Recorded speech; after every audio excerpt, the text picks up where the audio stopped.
Io sono Giorgio Andrighetti, in spagnolo Jorge Andrighetti. Mio papà è veneto, è nato a Fonsasso, è arrivato al Cile alle 8 anni. Lui ha avuto 13 figli, io sono il numero 11. Lui ha lavorato alla costruzione e adesso io lavoro alla costruzione metallici.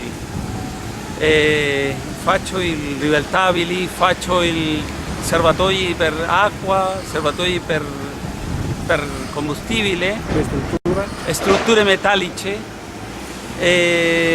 Sono il segretario generale dell'Associazione Imprenditori Veneti. Allora Giorgio, in questa ditta quanti collaboratori hai?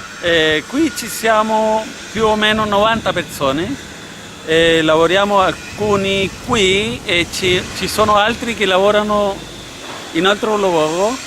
È una ditta giovane, è partita da pochi anni? È una ditta giovane, abbiamo 10 anni lavorando in questo settore. Da prima io lavoravo al settore edile. Ho arrivato a questo settore per casualità e adesso noi facciamo principalmente camion per l'industria miniera al nord del Cile, del rame e anche la miniera non metallica, per esempio il iodo, la sale, quello. Senti, e che rete veneta abbiamo qui a Santiago? C'è una rete di imprenditori veneti? Ci sono alcuni. Sai che prima la più importante è la mia professoressa di Pilates. No, ma presa è Binotto. No, ma i Binotto, quelli che poi facciano i cilindri idraulici, sono di Belluno. Sono di... no, non ricordo il luogo, ma arrivano qui e offrono i suoi cilindri. Ci sono anche una ditta che fa dei compattatori di basura, di spazzatura, come si dice? Spazzatura, che si chiama Temac. E loro sono veneti e noi facciamo una parte del compattatore, facciamo la parte strutturale, la parte in ferro.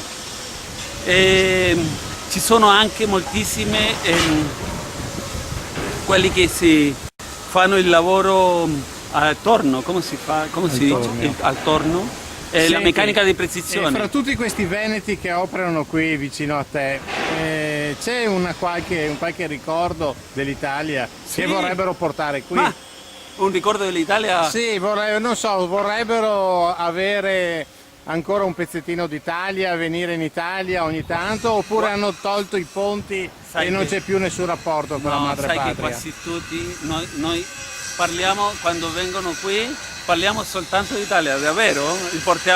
Mi portano il formaggio, mi dicono perché non vado lì, tutto il tempo. Si parla moltissimo d'Italia qui, davvero? Quelli che sono più, come si dice, carignoso. Sì, ma secondo te questo anche negli elementi giovani o solo nei papà? No, o i nelle giovani, mamme? i giovani, sì, ci sono tanti. Ci sono altre imprese venete qui, per esempio quelli che fanno le piccole centraline idrauliche, si chiama Andritz. Ma io non li conosco tutti, ma arrivano ogni certo tempo e si fa la conversazione. Bene, grazie allora per questa intervista al volo.